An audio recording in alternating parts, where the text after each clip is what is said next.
Hola, muy buenas noches a todos los participantes. Me presento, soy la doctora Michelle Granja, soy médico cirujano con maestrías en gerencia hospitalaria. Tengo maestrías también en todo lo que son técnicas endoscópicas y también pues soy médico ocupacional. Actualmente pues me dedico a lo que es el mundo de la docencia, tanto presencial como online. Bien, el día de hoy pues vamos a dar una clase muy interesante sobre el soporte vital de trauma prehospitalario. Recordarles a todos los estudiantes que si tenemos algún tipo de pregunta, duda, lo podemos realizar al finalizar la clase, vamos a tener ese espacio, ¿sí? Bien, dentro de los temarios que vamos a ver, ¿verdad? Comprende manejo de la escena, valoraciones primarias, las vías respiratorias, las habilidades que tenemos que tener con ellas, ¿verdad? La valoración en los pacientes con traumatismos, ¿verdad? Vamos a ver las maniobras que se realizan, vamos a ver circulación, empaquetamiento de heridas, simulación, ¿no? Vamos a ir desglosando este tema ya que abarca em, abarca muchos subtemas, ¿ya? Bien, pero para ello tenemos que saber y que comprender que el PHTLS, se preguntarán cuál es esta definición. Bien, esta definición incluye al Pre-Hospital Trauma Life Support, ¿no? Que significa soporte vital de trauma prehospitalario, ¿ya? Este es un programa continuo, ¿verdad? De reconocimiento internacional. Bien, y se preguntan quién desarrolló y de dónde viene el origen del PHTLS, pues está dado, bueno, lo crearon la Asociación Nacional de Técnicos de Emergencias Médicas, el NANEM, ¿ya? Y junto pues con la Corporación de Colegios Americanos de Cirujanos. Bien, entonces dentro de los objetivos principales que tenemos del PHTLS, ¿cuál es? Eh, Optimizar la atención de los pacientes traumatizados, ¿ya? Y con ello, pues mejorar los resultados y reducir la mortalidad y la morbilidad en emergencia, ¿ya? Entonces, el PHTLS está dado por una metodología. ¿Y cuál es esta metodología? Que se basa en protocolos que ya están estandarizados, como es el XABCDE. ¿Ya? El X, que significa hemorragias masivas, el A, que son las vías aéreas y estabilización de la columna cervical. Recordemos que todo paciente traumatizado debemos nosotros sospechar de qué? De una lesión cervical. Bien, la B, que es la respiración, la C, que es la circulación, la D, que es la discapacidad neurológica y la E, que es la exposición. Bien, entonces, ¿qué nos indican las incidencias, ¿no? De las lesiones? Nos indica que casi más de 1.400, casi 2.000 muertes se dan diarias a nivel mundial y que son producidas por lesiones, ¿ya? Independientemente del nivel del desarrollo de estas lesiones, están dentro de las 5 primeras causas de muerte, ¿ya? En la mayoría de países. Ya, lo que es los accidentes para pacientes politraumatizados, no solamente estamos en los países de vías de desarrollo, como nuestro país, en Perú, no, también existe y hay una alta incidencia en los que son Europa, lo que es Estados Unidos, ¿no? Y dentro de las principales causas de muerte en los pacientes se da en menos de 44 años, ¿ya? Entonces los accidentes de tránsito son los que engloban esta lista, ¿no? Porque se liberan una gran cantidad de energía cuando se dan las colisiones, ¿no?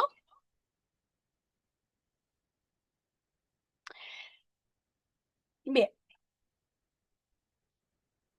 en cuanto a lo que es la evaluación de la escena, bien, esto es muy importante.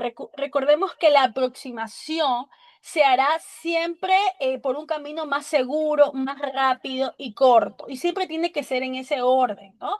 Recordemos que un paciente politraumatizado es aquel paciente que tiene un compromiso vital, ¿no? Y que está comprometida a los principales órganos. Entonces, más allá de que tenemos que actuar rápidamente, es para poder que no existan como resultado de ello, pues compromiso de muerte, o más aún, pues ya hayan daños irreversibles, ¿no?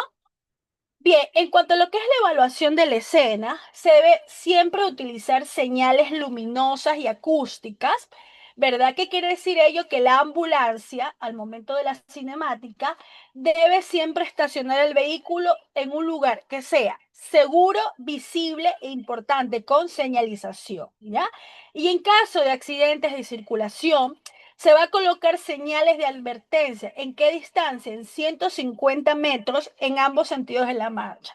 Bien, esto es lo que indica las guías, ¿no? Porque recordemos que mayormente siempre vamos a estar expuestos, ¿no? A otras circunstancias que pueden ocasionar más accidentes, ¿no? Entonces, el poder nosotros colocar nuestra ambulancia es muy importante, ¿no? La señalética, la advertencia que tiene que existir. Ya, importante que el personal debe siempre pues contar, eh, estar muy bien uniformado, con prendas de alta visibilidad.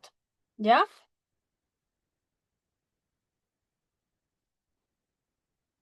Bien. Entonces, ¿qué se debe de evaluar rápidamente? ¿No? Siempre es la naturaleza del siniestro. Es muy importante que sepamos el número de víctimas, ¿no?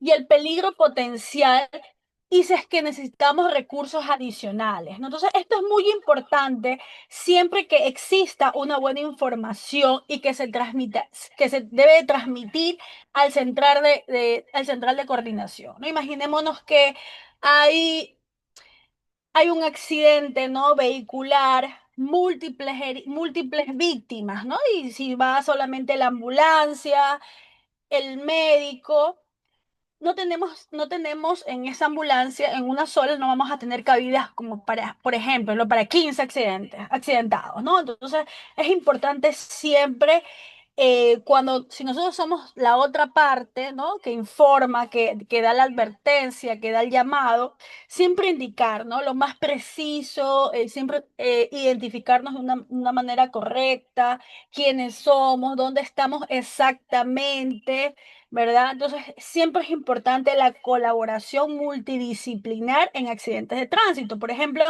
podemos necesitar la ayuda de los bomberos, ¿no? Equipos para poder rescatar a las víctimas, ¿no? En caso que que estén por atrapamiento, ¿no?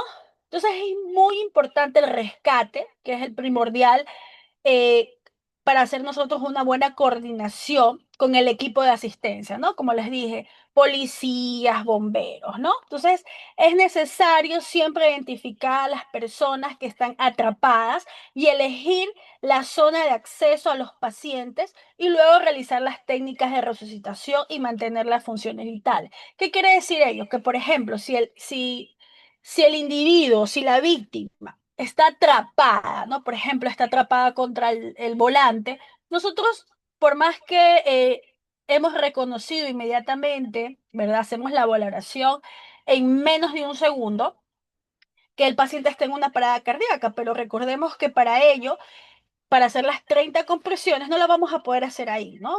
Porque está atrapado, ¿cómo vamos a nosotros a desplazar bien nuestras manos y hacer estas compresiones? ¿No? Entonces, lo primero que se debe hacer es rescatar a la víctima e inmediatamente ponerlo en una base, ¿no? En una base plana para poder hacer las maniobras, ¿no? En caso que el paciente esté en una parada, ¿no? Bien, entonces es muy importante la valoración de la escena. Siempre debemos nosotros valorar la situación. Recordemos que debemos establecer siempre un lugar seguro, tanto para nosotros como para el paciente, ¿no? Evaluar siempre al paciente que tiene lesiones graves, ¿no? Ellos van a ser valorados primero, ¿ya? También van a ser evaluados lesiones que pueden causar la muerte, lesiones que pueden causar la pérdida de un miembro y las lesiones que no constituyen una amenaza para la vida ni el riesgo de pérdida de miembro. ¿Qué nos indica el PHTLS, las guías? Que siempre debemos nosotros, si estamos frente a múltiples heridos, siempre hacer debemos priorizar a las personas que podamos salvarle la vida, ¿ya? En grandes catástrofes o accidentes con múltiples víctimas, los recursos ya no se concentran en los pacientes más graves, como les indiqué, sino en salvar al máximo de número posible de víctimas, ¿ya? Entonces, estas lesiones catastróficas van a tener prioridades, ¿no? Como baja prioridad, diferido, ¿verdad? Y aquellos que están pues agonizando o que ya están muertos, nosotros no, no vamos a priorizar, ¿ya? Perdón.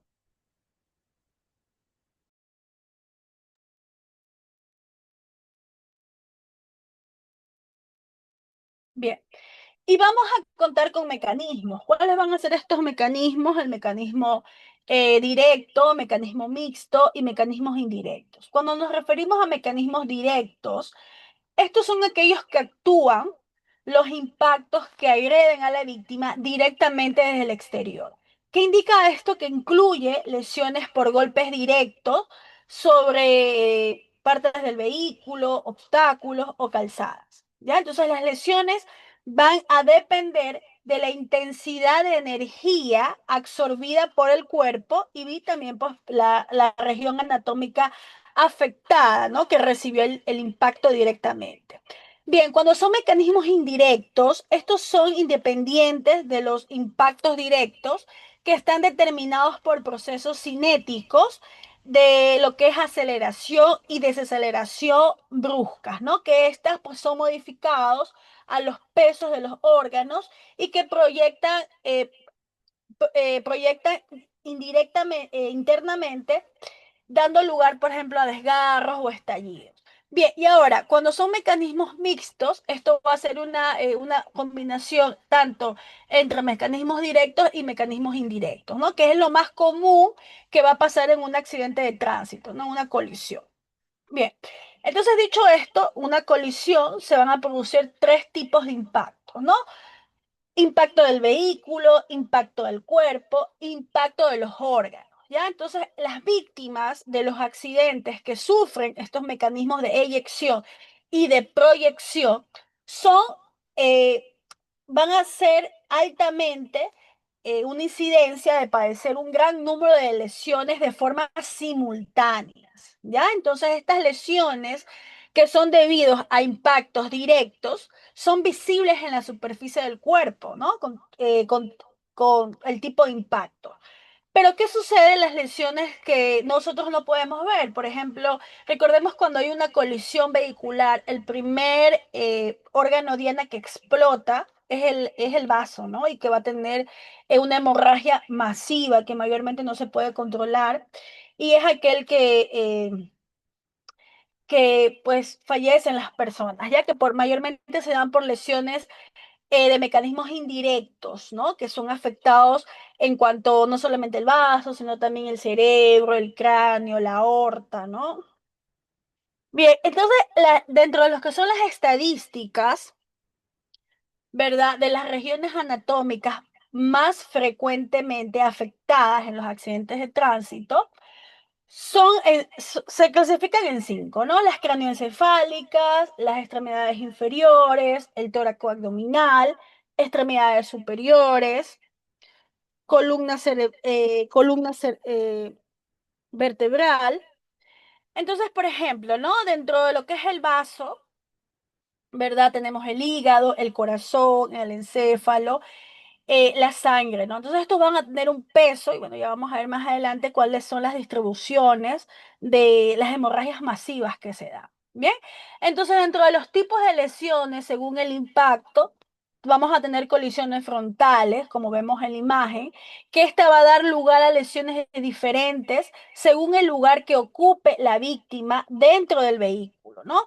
Entonces, como vemos aquí en esta imagen, el primer traumatismo que sucede en esta víctima es el cráneo encefálico. ¿Por qué? Porque se dio un impacto contra el cristal, ¿ya? También va a existir un traumatismo torácico, que esto se va a dar por el impacto contra el volante. Y simultáneamente también pues fracturas costales, que estas pueden ser lesiones de vaso, lesiones de hígado, también ese latigazo ¿verdad?, que producen estas colisiones, va a haber lesiones a nivel de cervicales, ¿ya? Y también pues las lesiones que produce el cinturón de seguridad, que son las lesiones viscerales. Bien, también tenemos el impacto lateral. Este impacto lateral tiene características muy distintas a los del impacto frontal. En este caso, como vemos en la imagen, solamente de 20 a 30 centímetros de estructura lateral del vehículo protegen al ocupante del golpe. ¿Ya? Entonces podemos aquí en estos tipos de situaciones encontrarnos con traumas de paredes torácicas, con contusiones pulmonares, neumotoras, ruptura de los grandes vasos, traumatismos cranioencefálicos, trauma de pelvis y también pues trauma, ruptura de cadera, ruptura de fémur. ¿Ya? Entonces también tenemos el alcance posterior. ¿Cuál es el alcance posterior? Como vemos en la imagen, lesiones cervicales por latigazos cervicales, el vuelco, ¿verdad? En casos de despidos, la posibilidad de una lesión medular es muy alta, lo cual pues la incidencia de una muerte se multiplica, ¿no? Si el sujeto con el cinturón de seguridad mayormente suelen pues causar afectaciones en columna cervical, traumatismos cráneoencefálicos. Bien, y también tenemos el que es por atropellamiento, ya que este es el impacto contra la parte saliente del vehículo, también dada por la caída del peatón al suelo, ¿verdad? Y también cuando hay fase de arrastre, ¿no? También a veces las colisiones puede pues llegar al atropellamiento, al peatón y también llevar al arrastre. Entonces aquí que podemos tener traumatismos craneoencefálicos, rupturas de cadera, fracturas de fémur. Bien. Entonces, dentro de las valoraciones más primordiales que debemos hacer el paciente, siempre debe de hacerse el tiempo empleado. Siempre tiene que hacerse la manera más corta, ¿no? El tiempo más corto, así que no debe superar más de 10 minutos, ¿no? Y esto también recordemos que este tipo de asistencia a esta emergencia siempre lo dan profesionales que ya tienen muchísimo entrenamiento, ¿no? Entonces, lo que les puedo indicar es que podemos nosotros siempre tener en mente que cuando estamos frente a pacientes politraumatizados, inmediatamente, si el paciente no respira, si el paciente no está consciente, el paciente no tiene signos vitales, está entrando en una parada, ¿ya? Entonces, si nosotros nos encontramos en una situación como esta de pacientes traumatizados, ¿qué es lo primero que debemos dar prioridad? Las nuevas guías lo indican que ya no es la vía aérea, sino las hemorragias, ¿ya? De una manera rápida, simultánea, ¿ya? Entonces, dentro de los signos que siempre nos van a dar alerta a que hay una obstrucción de vía aérea, va a ser la disminución del nivel de conciencia, los ruidos respiratorios, el trabajo respiratorio aumentado, la cianosis, los movimientos respiratorios mínimos o ausentes, ¿no? Entonces, cuando nos acercamos a un paciente, una víctima, lo primero que debemos de hacer es acercarnos, valorarlo en menos de 10 segundos y dentro de ellos incluir el señor se encuentra bien, cómo se llama, sabe dónde está y podemos nosotros dar un poco de dar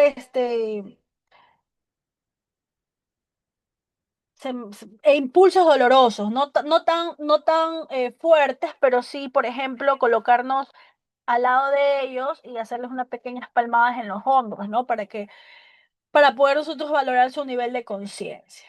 Bien, recordemos que tenemos dos tipos de maniobras, como es la maniobra frente-mentón y la maniobra de tracción mandibular, ¿no? Dentro de las guías del PHTLS incluye la tracción mandibular ante una sospecha de lesión cervical, ¿no? Entonces, esta maniobra de empuje mandibular o tracción mandibular es la maniobra que vamos nosotros a colocarnos, nos vamos a arrodillar junto a la cabeza de la persona, Como vemos en la imagen, la posición de las manos, se coloca una mano en la frente de la persona para estabilizar la cabeza y la otra mano dejándolo debajo de la mandíbula, ¿no? Y así vamos a sujetar esta zona ósea y hacemos el desplazamiento. ¿Cómo lo hacemos? Levantamos la mandíbula hacia atrás y hacia adelante, evitando mover la cabeza ni el cuello, ¿no? Entonces es importante, ¿por qué?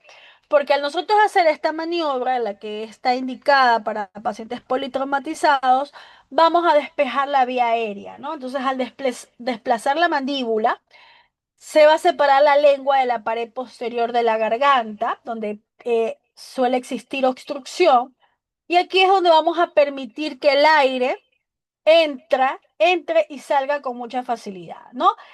Importante, evitar la hiperextensión del cuello. Al realizar esta tracción mandibular, se evita la inclinación de la cabeza hacia atrás, a lo que podríamos nosotros lesionar la columna cervical en caso de sospecha de dicha lesión. Bien, importante, debemos siempre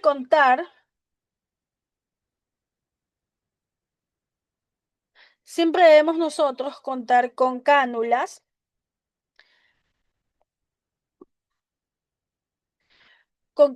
de aspiración, tales como la de Younger. Debemos contar siempre con pinzas de Mayer.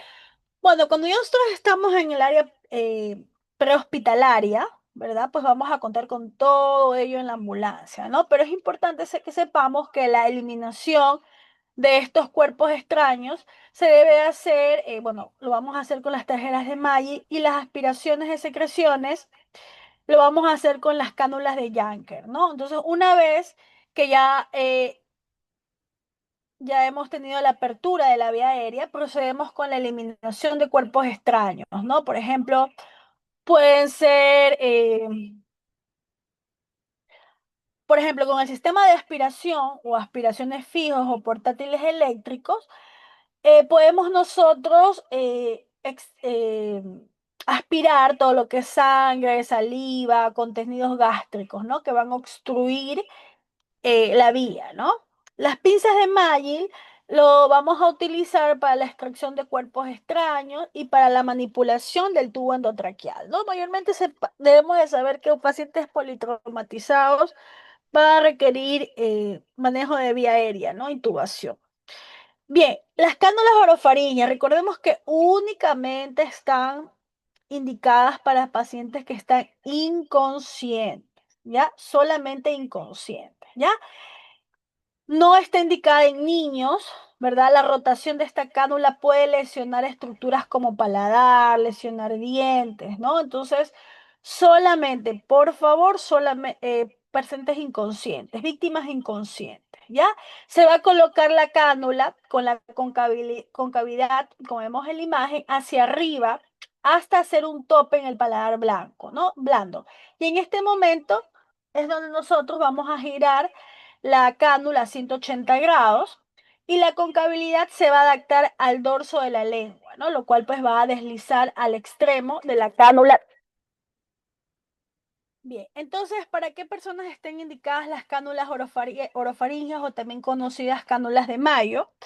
Para todas estas víctimas que son incapaces de mantenerse por sí solos, mantener una vía aérea permeable.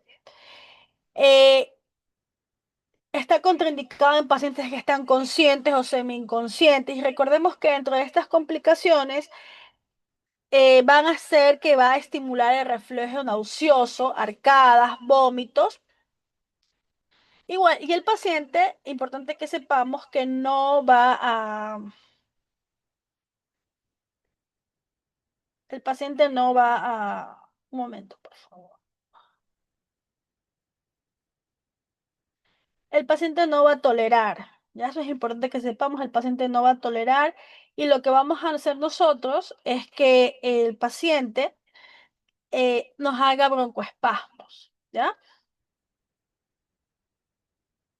Bien, y también tenemos las cánulas nasofaringeas, que son aquellas que los pacientes que no están profundamente inconscientes van a tolerar mucho mejor estos tubos nasofaringeos que los orofaringeos, los que les mencioné, los de Gödel. Se trata de un dispositivo blando, de goma que se introduce previamente lubricado por la ventana nasal, ¿no? Bien, la talla de estos tubos se van a dar en milímetros según el diámetro interno de longitud y va a aumentar de diámetro, ¿no? Mayormente entre 6 a 7 milímetros son válidas para adultos. La inserción puede causar daño a la mucosa que tapiza las áreas nasales, produciendo un 30% de los casos sangrados, ¿ya? Bien, ¿cuál va a ser la indicación para lo que son las cánulas nasofaríngeas? Las indicaciones están para pacientes incapaces de mantener una vía aérea permeable. Está contraindicado si no es necesario para una vía complementaria y cuáles van a ser las complicaciones, posibles hemorragias provocadas durante la introducción. También no están indicadas para pacientes con sospecha de fractura craneal. Bien. Dentro de las preparaciones para la intubación, sabemos que debemos nosotros permeabilizar la vía aérea, vamos a hacerla con lo que es con la maniobra de tracción mandibular. Debemos hacer la oxigenación y la ventilación con mascarilla facial de oxígeno al 100%.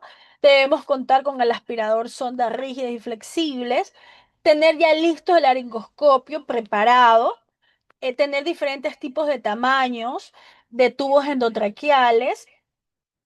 Debemos tener preparada para una vía venosa, hacer la monitorización, ver saturaciones y previamente pues fármacos, ¿no? Fármacos monóticos, relajantes musculares de latencia corta, ¿no?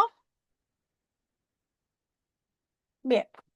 Cuando hay una vía aérea difícil, que mayormente se da en pacientes politraumatizados, ¿cuáles van a ser las condiciones, cómo va a estar indicado, ¿no? Inicialmente pacientes con apneas, cuando tienen un Glasgow menor de 9, cuando tienen una inestabilidad hemodinámica severa, cuando no tienen una adecuada ventilación y oxigenación, pese a los altos flujos de oxígeno que le hemos dado al paciente, taquipnias por encima de 35 latidos por minuto o a su vez una bradignia, y cuando tienen compromiso evidente o potencialmente con las vías aéreas, ¿ya? También para fracturas craneales, fracturas faciales o aquellos pacientes que tienen actividades convulsivas persistentes.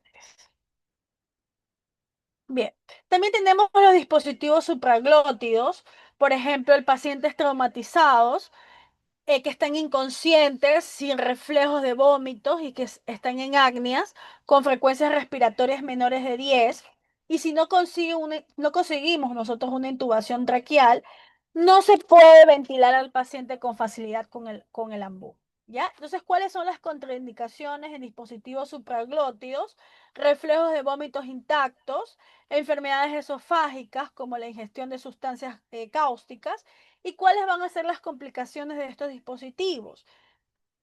Náuseas, vómitos, el reflejo nauseoso, ¿verdad? Dentro de las complicaciones, lesiones esofágicas, hipoxias. Bien. En cuanto a lo que es el tubo endotraqueal, ¿no? El tubo endotraqueal nos va a servir ya que vamos a aislar la vía aérea, vamos a eliminar la necesidad de mantener un sellado adecuado, como es la mascarilla cara. Importante siempre el sellado, ¿no? El sellado que, bueno, ya lo vamos a ver más adelante, ¿no? El sellado en C, cuando vamos a dar oxígeno, ¿no? Bien, en cuanto a lo que es el tubo endotraqueal, las indicaciones siempre va a estar para pacientes que requieren, porque no pueden, son incapaces de mantener una vía aérea permeable, pacientes que precisan concentraciones elevadas de oxígeno y pacientes que requieren una ventilación asistida, ¿no? ¿Y cuáles van a ser las contraindicaciones? Bueno, mayormente es la inexperticia de intubar, ¿ya? Bien, complicaciones de los tubos endotraqueales, hipoxemias por intentos prolongados, estimulaciones vagales, como bradicardia, hipotensión, traumatismos de las vías aéreas, como hemorragias, edemas, intubaciones de bronquiolos, intubaciones esofágicas, vómitos con aspiraciones, ¿no? Recordemos que también cuando vamos a intubar, el laringoscopio, ¿no? Puede causar daño en dientes, mandíbula y también pues lesiones de cuerdas bucales, ¿no? Bien, tenemos la técnica de rescate, que mayormente nunca falla, que es la mascarilla laringea, ¿ya? Entonces, ¿cuándo utilizamos la mascarilla laringea? Cuando hemos ya intentado 2, 3 veces intubaciones endotraqueales y no conseguimos intubar, ¿ya? Entonces no podemos intubar y no podemos ventilar tampoco al paciente con AMBU. ¿Cuáles son las contraindicaciones? Entrenamiento insuficiente, pero mayormente estas técnicas de rescate, como se denomina en las guías, no suele tener fallas, ¿ya? Es mucho más fácil de insertarla. Las complicaciones, bueno, como todas, ¿no? Aspiraciones. También tenemos la cricotiroidomía quirúrgica, que este ya sería el último de los recursos, ¿ya? La apertura va a ser en la membrana cricotiroidea. Las indicaciones para traumatismos faciales masivos o a su vez cuando ya hay una imposibilidad para controlar la vía aérea con maniobras menos invasivas, ¿ya? También para hemorragias traqueobronquiales activas. ¿Y para qué tipos de pacientes está contraindicado? Mayormente para pacientes con lesiones laringotraqueales, pacientes que puedan ser intubados, niños menores de 10 años y cuando se tiene entrenamiento insuficiente. Complicaciones, técnica prolongada, hemorragias, aspiraciones, lesión de las estructuras, ¿no? Adyacentes. Bien, dentro de los fármacos que están recomendados para facilitar la intubación en el manejo prehospitalario, vamos a tener el etumidato de 0,15 a 0,3 miligramos de kilo, más la sucilcolina de 1,5 miligramos kilo. También tenemos, que es una buena opción, tenemos el propofol, tenemos el midazolam, pero deben usarse siempre con mucha precaución en pacientes hemodinámicamente inestables. ¿Ya? Agregar siempre la sucilcolina en bolo inmediatamente, excepto que los pacientes estén en una parada cardiorrespiratoria. Bien, en cuanto a lo que es la ventilación y en la oxigenación, todos los pacientes, por favor, todos los pacientes traumatizados deben recibir oxígeno suplementario, ¿ya? Y es aquí donde les indicaba que debemos tener siempre un buen sellado, que es el sellado en C, para que no existan fugas, ¿ya? Entonces, una mascarilla de oxígeno estándar puede administrarse una concentración de oxígeno hasta del 50%, siempre que el flujo de oxígeno sea suficientemente alto, ¿ya? Una mascarilla de oxígeno con reservorio podemos administrar hasta una concentración inspiratoria del 85% con flujos de 10 a 15 litros por minuto, ¿ya? Porque siempre nuestro objetivo es mantener saturaciones por encima del 90%, ¿ya? Entonces debemos proporcionar la ventilación artificial a cualquier paciente en que la ventilación espontánea sea insuficiente o a su vez sea ausente, ¿ya? En cuanto a lo que es el ambú, que es la bolsa autoinflable, esta se puede conectar a la mascarilla facial, a un tubo traqueal o cualquier aparato alternativo de la vía aérea, ¿no? Como en este caso puede ser utilizada para mascarillas laringeas. Se conecta a un sistema de reservorio a un flujo de oxígeno de aproximadamente el 10 litros por minuto y podemos así pues conseguir concentraciones de oxígeno inspirados de aproximadamente 85%. Bien, la respiración. Debemos siempre comprobar la frecuencia y la calidad de la respiración, ¿no? Debemos nosotros siempre acercarnos al paciente, inspeccionar, ¿verdad? El tórax, percutirlo, auscultar si es que tiene asimetría, si tiene tonos cardíacos apagados, si hay disminución del murmullo vesicular, ¿verdad? Y una vez que ya tenemos abierta la vía aérea, debemos comprobar si el paciente respira, ¿no? Porque el paciente puede encontrarse en apnea, ¿verdad? Puede encontrarse en braquipnia, Entonces, cuando está en apnea, por ejemplo, debemos nosotros iniciar inmediatamente una ventilación asistida con un dispositivo mascarilla ambú con oxígeno suplementario y preparar así eh, la protección de la mecánica de la vía aérea, ¿no? Si el paciente respira, podemos nosotros nuevamente evaluar su frecuencia y la profundidad respiratoria, ¿no? Porque en cualquier momento pueden caer las respiraciones o pueden aumentar. Bien, dentro de los traumatismos más importantes, ¿no? Vamos a tener el neumotórax a tensión. Dentro del traumatismos torácicos, este se va a caracterizar por la entrada masiva del aire en el espacio pleural, que es debida a una lesión del parénquima pulmonar, ¿no? Entonces, cuando estas presiones del espacio pleural van aumentando por encima del aire atmosférico, va a causar pues un colapso del pulmón y por ende va a haber un desplazamiento del mediastino, ¿no? Que es lo que sucede mayormente. Entonces, ¿qué pasa en estos pacientes? Como resultados, hipoxias severas que pueden causar insuficiencia respiratoria en muy pocos minutos, ¿ya? Entonces, el tratamiento inicial en el momento del diagnóstico va a consistir en la descompresión mediante la toracocentesis, donde pues vamos a ingresar en el segundo espacio intercostal de la línea medio clavicular, ¿no? El tratamiento definitivo siempre va a ser pues colocar un tubo de drenaje pleural en el quinto espacio intercostal de la línea media axilar. Bien, tenemos también los neumotoras abiertos, que estos suelen ser debidos a heridas por armas de fuego o por armas blancas, que se caracteriza por la continuidad entre el espacio pleural y la atmósfera, ¿no? Entonces aquí da una alteración de presiones. ¿Cuál va a ser el tratamiento inmediato? Va a consistir en cerrar la herida del tórax con un apósito estéril, ¿verdad? Y asimismo, pues mayormente estos casos de neumotoras abiertos suele precisar correcciones quirúrgicas, ¿no? Para poder restaurar la continuidad de la pared torácica, ¿no? Pero ante la emergencia, podemos nosotros estabilizar a este paciente ingresando un tubo de drenaje en el quinto espacio intercostal de la línea media axilar. Bien, también tenemos los hemotórax masivos, que esto va a consistir en la acumulación de sangre en el espacio pleural superior a 1500 o al 25% de la volemia. No es infrecuente y suele ser debido a heridas penetrantes. Importante que aquí cuando hay un hemotoras masivo, la hipoxemia siempre está presente y contribuye a magnificar mucho más la hipoxia debido a este colapso pulmonar y por ende un desplazamiento del mediastino. ¿Cuál es el tratamiento?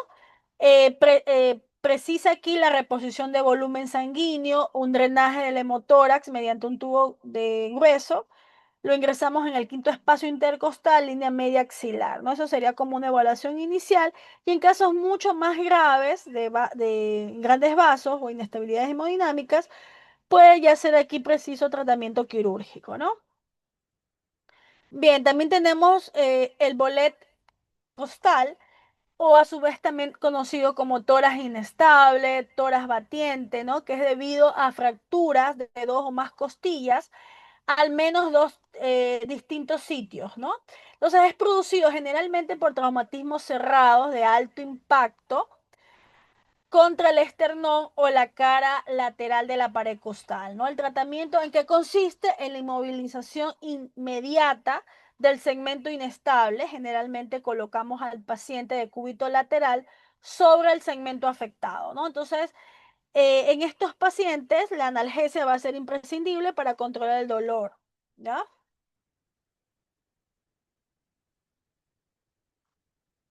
Bien, cuando tenemos taponamientos cardíacos, que también se produce, ¿no? Que es debido a la existencia de hemopericardio en contexto de una herida, sea esta contusa, penetrante. Ya la sangre que se encuentra en el espacio pericárdico no tiene vía fácil de salida, al ser así, pues el pericardio, una membrana inelástica, la sangre que sucede, pues va a comprimir el corazón al corazón, impidiendo que la diástole eh, circule, ¿no? Entonces, ¿qué sucede? Que va a haber una disminución del gasto cardíaco y habiendo pues una perfusión. ¿Cuál es el tratamiento inmediato aquí? Hacer una pericardiocentesis y es más frecuente la necesidad de la toracotomía en caso ya de sospecha ante una lesión penetrante o a su vez ante una parada cardíaca, ¿no? Debida por un taponamiento.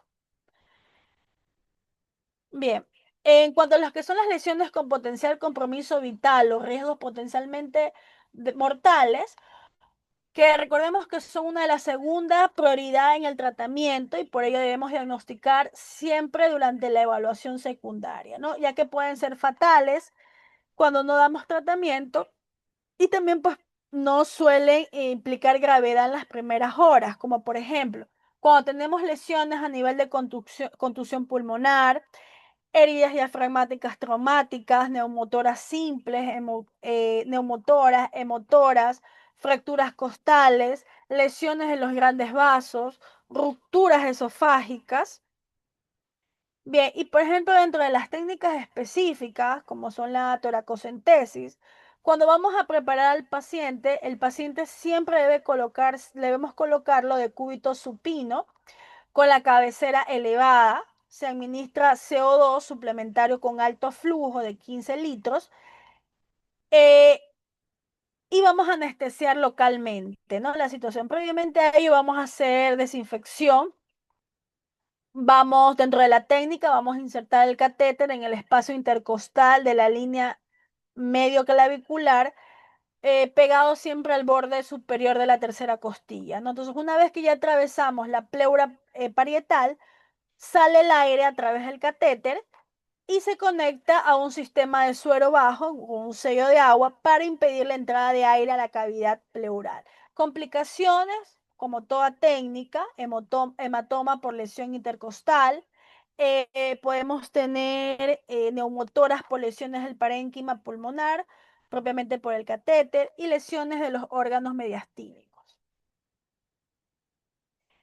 Bien, en cuanto a lo que es la pericardiocentesis, que también podemos utilizar como una técnica de rescate, a estos pacientes van a colocarse de cúbito supino con la cabecera elevada, oxígeno suplementario con mascarilla facial de 15 litros por minuto, desinfectamos, monitorizamos al paciente, ingresamos la aguja en el ángulo costosifoideo izquierdo e insertamos pues la aguja que tiene que estar conectada a una jeringa para así aspirar de forma continua y así pues extraer la sangre entre 15 a 20 mililitros de sangre del pericardio. Dejamos este catéter sellado con una llave de tres vías, de tres pasos, y complicaciones pueden existir la punción del miocardio, que lo vamos a poder manifestar por cambios en el EKG. Y puede dentro de las complicaciones también existir hemopericardio, fibrilaciones ventriculares, pericarditis, mediastinitis.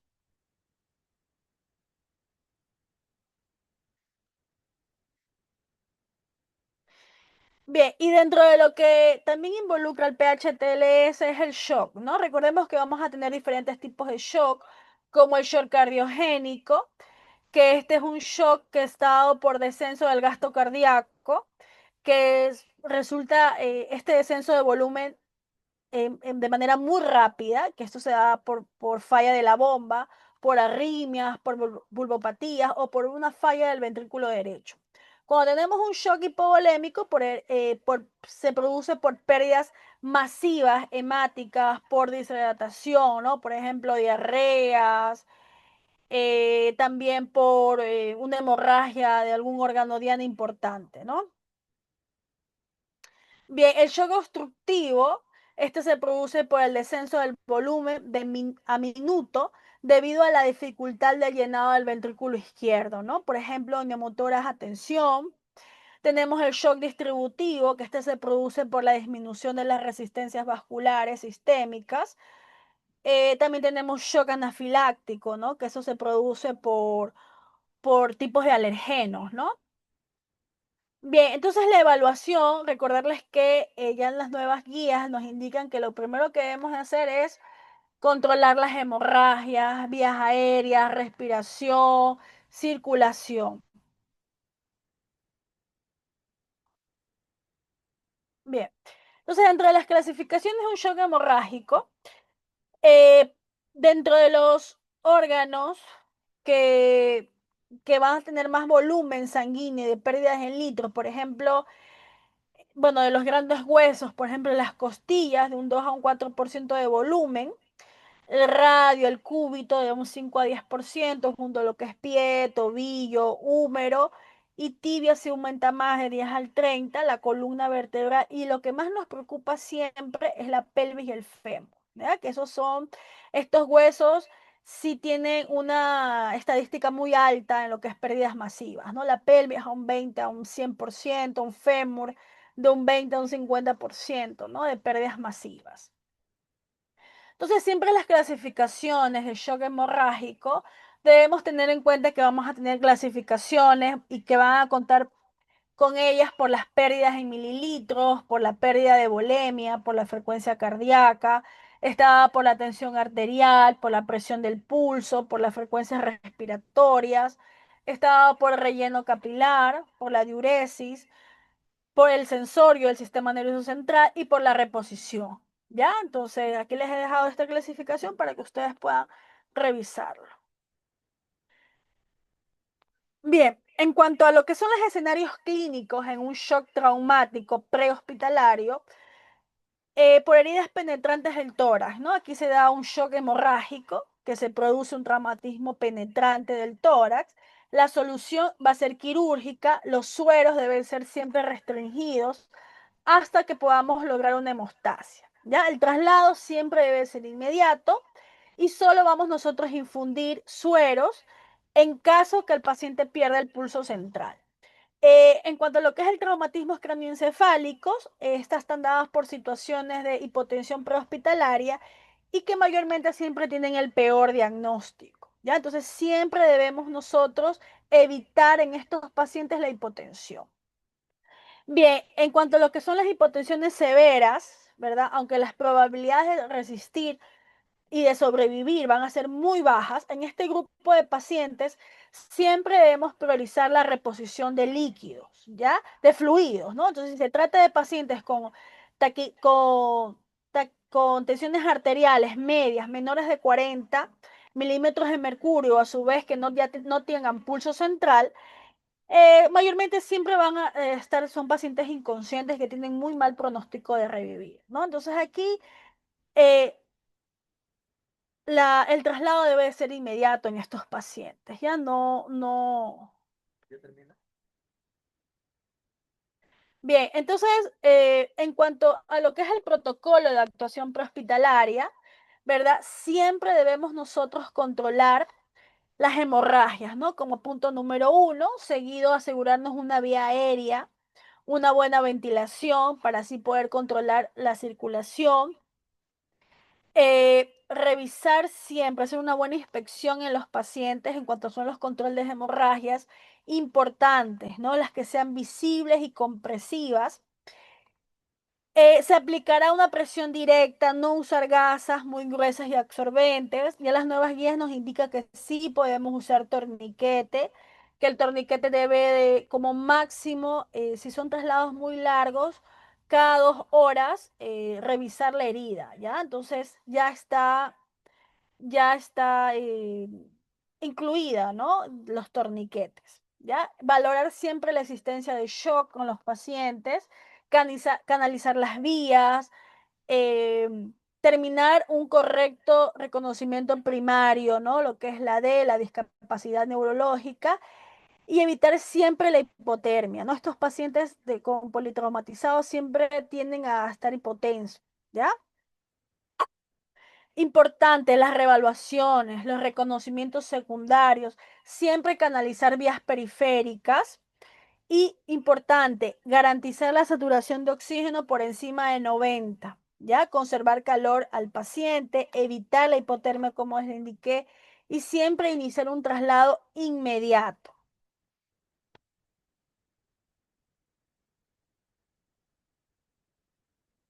Bien, dentro de los traumatismos abdominales, vamos a tener,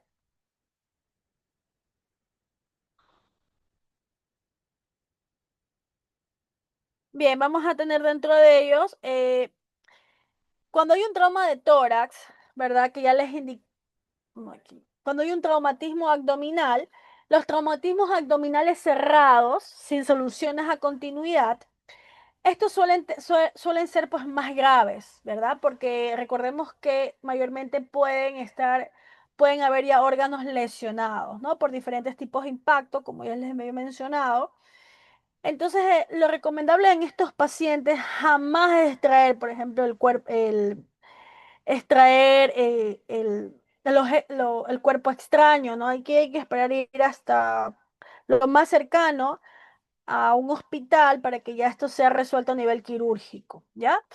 En cuanto a la evaluación neurológica de la escala de Glasgow, pues ya sabemos que esta escala reduce el mínimo de las interpretaciones de lo que no observamos, perdón, de lo que observamos, y se trata de una descripción mucho más objetiva, ¿ya? Entonces recordar que siempre debemos hacer la revaluación contraste del Glasgow, ¿no? La apertura de ojos, la apertura verbal, la respuesta motora. Bien, en cuanto a lo que es la exposición y la prevención de hipotermias, debemos siempre desnudar al paciente. Es muy fundamental para hacer una buena inspección ocular, una buena inspección de fracturas, hematomas, hemorragias. Entonces es importante, debemos nosotros romper las camisas, las blusas, ¿no? Bien, pero importante, por ejemplo, si el paciente está mojado, ponerles una manta térmica, ¿no? Que mayormente lo contamos en la ambulancia. Bien, en cuanto a lo que es la reevaluación, recordemos que el paciente lo vamos a conectar al monitor, vamos a ver sus tensiones, estar constantemente, mientras que sea el traslado de este paciente, constantemente pues estarlo evaluando, ¿no? Ya una vez que ya llega al área ya hospitalaria, ¿no? Aquí lo que inicialmente eh, es conectarlo al ventilador, ¿no? Para mantener su vía aérea y pues le van a hacer de menos a más, ¿no? Por ejemplo, exámenes radiográficos, que mayormente para pacientes politraumatizados siempre van a incluir radiografías de cervical, de tórax, de pelvis, columna cervical, radiografía anterior-posterior del tórax, radiografías de pelvis. Bien. Cuando es el reconocimiento secundario, ¿no? Es muy importante, ya que esto, pues recordemos que es más propio a nivel hospitalario, ¿no? Que prehospitalario. En cuanto a lo que es el reconocimiento secundario, siempre va a incluir una historia clínica, ¿no? Es importante saber si este paciente es alérgico, si ha tenido enfermedades anteriores, cirugías anteriores, ¿no? Tener muy bien detallado, ¿no? Entonces, una historia clínica, si es que el paciente colabora muchísimo, va a ser beneficioso para nosotros, ¿no? Pero si no, nos podemos guiar por familiares que pueden estar en la escena, o si no son familiares a testigos, ¿no? Que nos puedan orientar qué es lo que ha sucedido, ¿no? Recordemos que siempre nosotros vamos a intuir que el paciente ha tenido su última comida, ¿no? Entonces, por esto es importante por el tema de las técnicas que no causan una broncoaspiración. Bien, entonces cuando hacemos la valoración secundaria, siempre iniciamos cabeza, cara, cuello, tórax, abdomen, pelvis, valoramos la espalda, el periné, el recto, ¿no? Las extremidades, o sea, no podemos dejar escapar absolutamente nada. Bien, en cuanto a lo que es el triaje es el procedimiento por lo cual vamos a clasificar a las víctimas y las vamos a poner en categorías según la gravedad, ¿no? Y según la gravedad y el pronóstico, ¿no? Entonces ya recordemos que las guías nos indican que debemos salvar el mayor número de víctimas y hacer, pues, ser siempre previamente un triaje para determinar la seguridad de la escena y cuáles van a ser las medidas a actuar. Entonces vamos a tener la zona verde, la zona amarilla, la zona roja, la zona negra, la vía de evacuación y la área de salvamiento. ¿ya? Entonces, esta va a ser la organización. Por ejemplo, cuando está en etiqueta roja, es la más próxima al área del impacto. La zona amarilla es un lado de la roja, como vemos. La zona verde está alejada de la roja y está próxima a la amarilla. Y ya la zona negra es al otro lado de la roja, ¿no? Ya está a una distancia. Entonces, la etiqueta roja son los pacientes de alta prioridad, son pacientes que están graves, inestables, pero pueden ser recuperados, ¿no? O sea, tienen una probabilidad absoluta de que podemos salvarlo, ¿no? Por ejemplo, que están pacientes con insuficiencia respiratoria, shock, paros cardíacos. Etiqueta amarilla es una media prioridad y son pacientes que están graves, pero están estables. ¿Qué nos indica aquí que podemos esperar sin tratamiento un máximo de 4 horas, ya que no requieren eh, técnicas inmediatas de resucitación? Cuando está en etiqueta verde son aquellas víctimas de baja prioridad, son heridos, pero su tratamiento puede ser diferible, ya hasta 6 horas. Son heridos que pueden hasta deambular. Cuando ya son etiquetas negras, ya no tienen prioridad, ya son fallecidos, están en situaciones de agonía y ya esto es irreversible, ¿no? Entonces, en estos pacientes, nada. Bien, importante, ¿no? La movilización de la columna cervical con estos collarines cervicales vienen vienen con mediciones, ¿no? Para adultos, pediátricos, ¿no? Para colocar el collarín, vamos a seguir los siguientes pasos. Es muy fácil colocar el collarín, ¿no? Siempre tiene que estar la víctima en una posición neutra, siempre que no origine algún tipo de contracciones dolorosas a la musculatura del cuello o que exista algún déficit neurológico o a su vez complicaciones de vía aérea, ¿no? Decidimos la talla del collarín. ¿Cómo lo vamos a hacer? Vamos a medir la distancia entre el trapecio y el borde inferior de la mandíbula, sin olvidar retirar la ropa, ¿no? La ropa, el pelo, ¿no? Mientras que un resucitador mantiene la inmovilización del cuello cervical que está en posición neutra, el otro paramédico o el médico, la licenciada, podrá poner el collarín, ¿no? Lo coloca primero en la parte posterior y luego la anterior, ¿no? Se asegura que hay una adecuada posición de estas cintas de sujeción y en caso que el paciente fuera portador de un casco, este será retirado antes, obviamente, de poner el collarín. Bien, cuando es la técnica de retirada por el casco, bien, aquí cuando es así, ¿verdad? Vamos a necesitar ayuda, así mismo de 2 personas, retiramos el casco, hacemos lo más mínima, el más mínimo daño, ¿no? De tratar de no mover mucho la columna.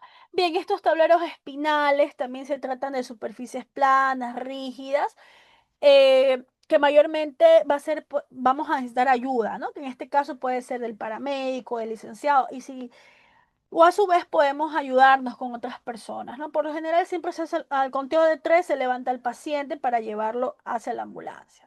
Tenemos las férulas espinales, también esto es también conocida como la de Kendrick, para inmovilizar todo lo que es columna,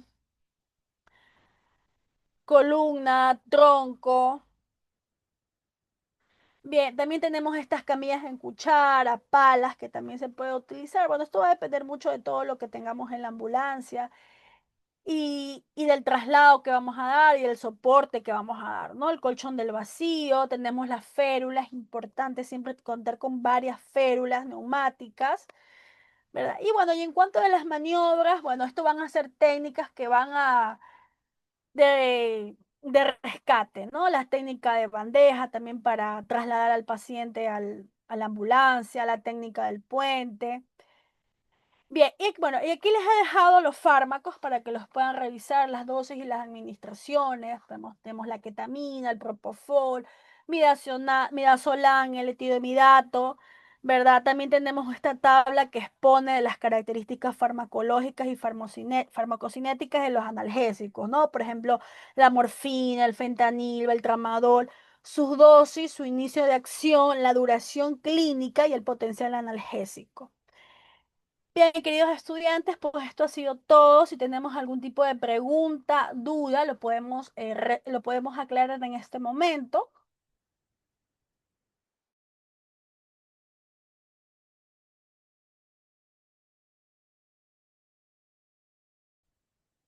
Bien, si no tenemos preguntas, no tenemos, pues damos por finalizada la clase. Muchísimas gracias a todos los participantes, esperando que el curso haya sido de su agrado y nos estaremos viendo en una siguiente capacitación.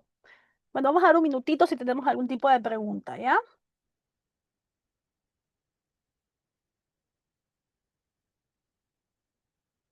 Bien, muchísimas gracias a todos. Que tengan todos una feliz noche. Gracias.